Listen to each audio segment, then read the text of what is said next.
Wednesday afternoon லஞ்சுக்கு ரசமும் chicken கிரேவியும் சிக்கன் 65யும் தான். இந்த வாட்டி ரசத்துக்கு வந்து மிளகு, சீரகம், காஞ்ச மிளகா, பூண்டு எல்லாத்தையும் ட்ரை ரோஸ்ட் பண்ணிவிட்டு தக்காளி சேர்த்து அரைச்சி தான் ரசம் வச்சுருந்தேன். ரசம் ரொம்பவே நல்லா இருந்தது.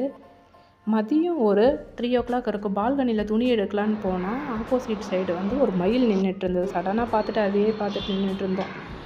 அது உடனே அது மேலே பறந்து போயிடுச்சு. அப்புறம் திருப்பி மொட்டை மாடிக்கு போய் பார்த்துட்ருந்தோம். அப்புறம் எங்களெல்லாம் பார்த்ததும் பறந்து போயிடுச்சு. ஈவினிங் ஒரு 4:30 இருக்கும். ஸ்வீட் கார்ன் வாங்கிட்டு வந்திருந்தாங்க.